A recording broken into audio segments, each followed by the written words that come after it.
Dad. And he goes, and he looks at me, and he smiles. And I said, Dad,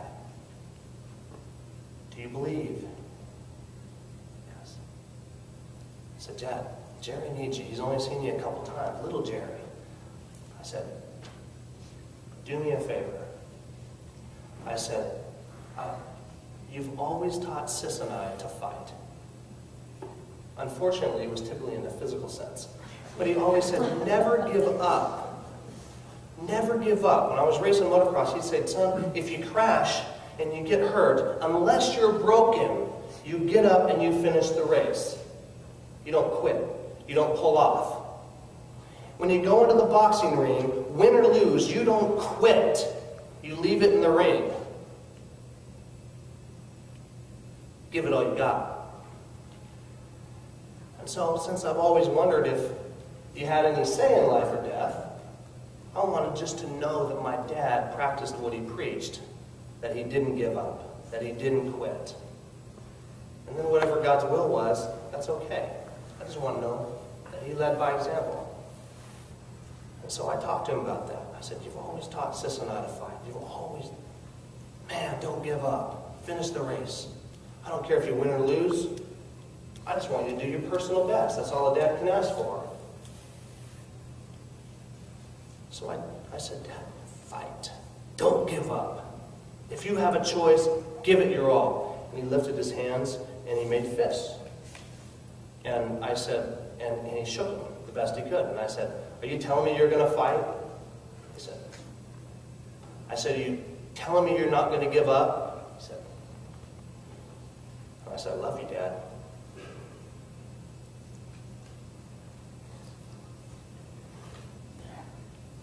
He fell back asleep.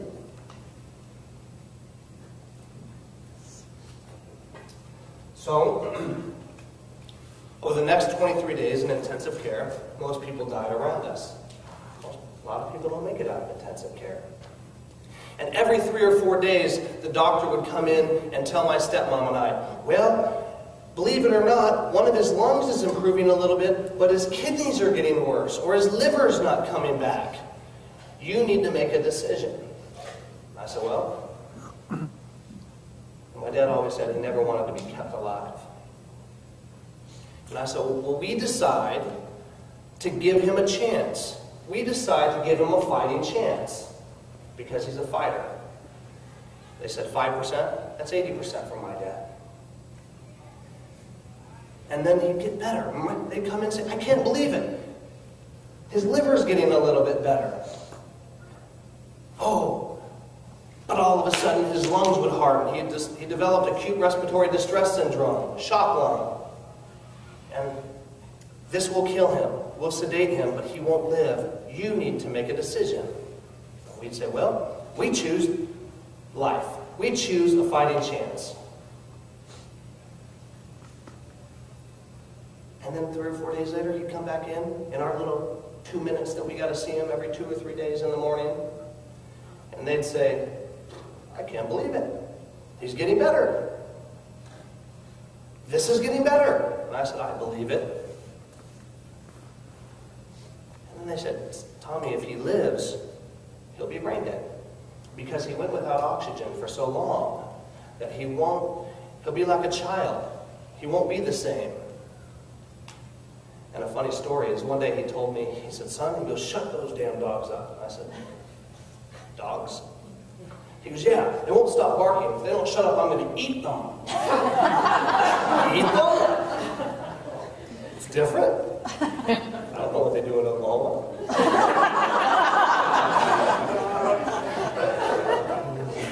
It wasn't like that when we were kids.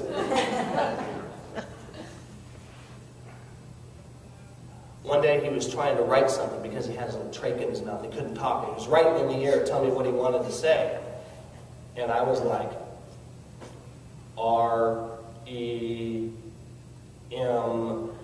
You could read him and you go. I said, okay, start over. So you go, R-E-M. I'm like, okay. Well, I can't believe I didn't think of this earlier, but why don't we have you write it on a piece of paper? So He writes it. I said, tell me what you want to say, Dad. And he wrote it on a piece of paper. And it was a scribble that it was better than a 2-year-old. It was worse than a 2-year-old could do. It was a scribble. And I looked at it and I said, you know what that says, Dad? And he said, yes. I thought, bring it. Maybe they're right. One day when he got the deal out of his mouth, he told me in intensive care, he said, they have rooms just like this in Poto, Oklahoma. They have rooms just like this set up for cattle. I thought, you mean with the TV set and the bed that comes up, just like this for cattle? He said, just like this damn room. Just like this one. Phillips 76 built them. And I'm like, interesting. Anyways, you talk about different things when you're on lots of medications and when you're sitting in intensive care for 23 days. Finally, he beat the odds, and they sent him up to his own room upstairs. So he got out of intensive care, he made it to his own room, and I was sitting there with my dad. I was sitting there with him, and I started thinking about how I've always kind of wondered about whether you can choose to live, if you have any say in whether you die in certain situations or whether you're going to live on. And I told him that story, and I said, did you have any say? He said, son, as I was going through this, he goes, I started thinking about how things weren't going on the farm, how the cattle market was bad, how things were tough with your little sister, how things just weren't going, and how I've lived a great life. And he said, I was choosing to die. He goes, but you came in, and we had our little discussion, and we made our mind up right then that we were going to live. True story.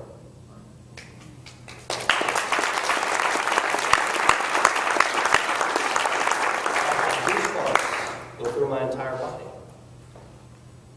He heard it. Are you telling your downline to choose to live? Are you calling your people and telling them you're with them? Are you being an example to your downline? Are you asking them to do something you're not willing to do? Are you asking them to go to events that you're not at? Are you telling them to bring people but you're not?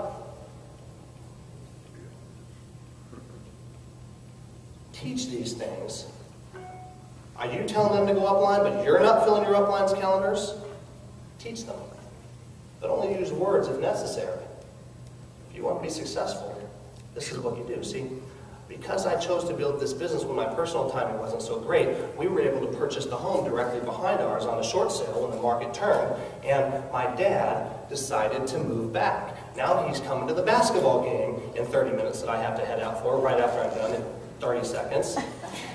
He's here because I was able to get him here. He's here because, I say I was able to, because I chose to be coachable and I chose to treat this like a real business. He's my neighbor now. We put a gate up in between our yards. He's enjoying his grandchildren because he chose to live.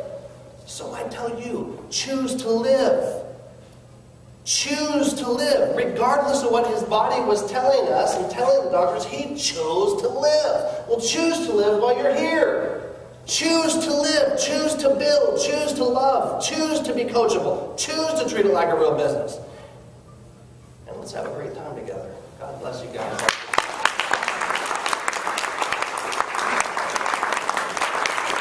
Give it up for Tony.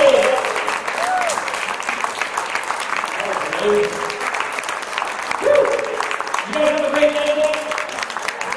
Come on, let me hear you. You have a good day today? Reiterate, April 7th, make sure that you guys come and bring a friend. Come hear Rob Ledbetter. Sign up for the Summer Sizzle on summersizzle.com.